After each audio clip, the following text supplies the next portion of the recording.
Yes, ILDC basically is an online service providing the text and information on hundreds and hundreds of domestic cases where international law has been adjudicated.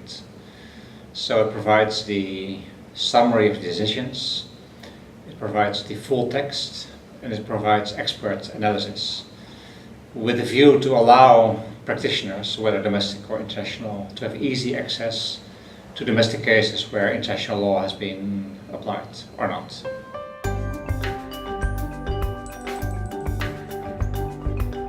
So ILDC has been around for 10 years, so we have now the 10th anniversary of ILDC.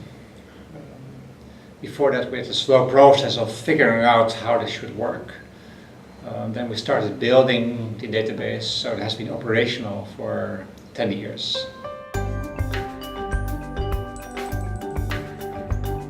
Perhaps the most relevant point of ILDC is the geographical scope. So before we started with ILDC, we knew the case law from Australia, the US, UK, Canada, United Kingdom. But we had very, very little information on case law from many other states. So now we have active information of almost 90 states, including states from which we had previously no information at all, like Nepal or Sri Lanka, Colombia. So the diversity and the accumulation of case law from different jurisdictions is, for me, the most important asset of ILDC. I think as well that the fact that you can use ILDC in order to search very purposefully for a particular issue, how it has been addressed by different national courts is now achieved because the database includes so many cases from different jurisdictions. Of course, it's not exhaustive, we are striving towards that, but this will take some more years and maybe another 10 or 20 or 30 years of anniversaries. But already now it has been very useful, I think not in our research personally, but for many other scholars who are using the database.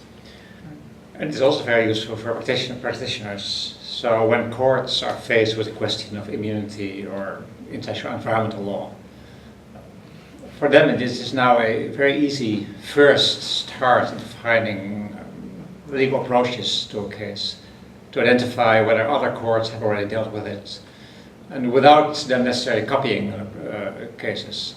It is the first point of entry, showing how domestic courts have or have not already dealt with a particular question.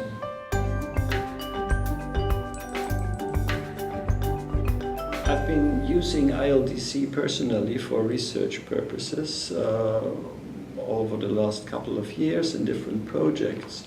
For instance, most recently when working on a commentary on the privileges and immunities of the UN and its specialized agencies, I had to spot as much national court practice as possible dealing with those issues, and then it was very helpful through the keyword searches and other search tools that are available to identify suddenly cases that come up. Of course, I was also very disappointed that very recently we had a new case which couldn't go into the commentary anymore, learning that in Australia the issue of whether you can tax pension payments to former IO staff members or not, that's something that the Dutch courts have dealt with. It's an ILDC case, and that the French courts have dealt with.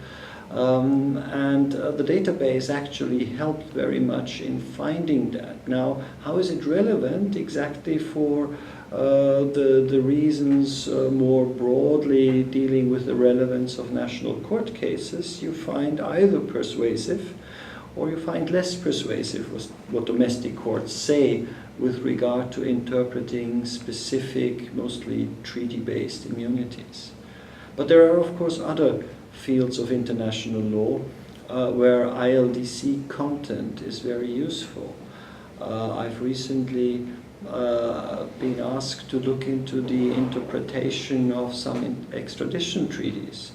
Now, in many national jurisdictions, it's quite difficult to get hold of court decisions dealing with extradition requests. Fortunately, ILDC carries quite a number of them, and often if you specifically look at the interpretation maxims, it will help you.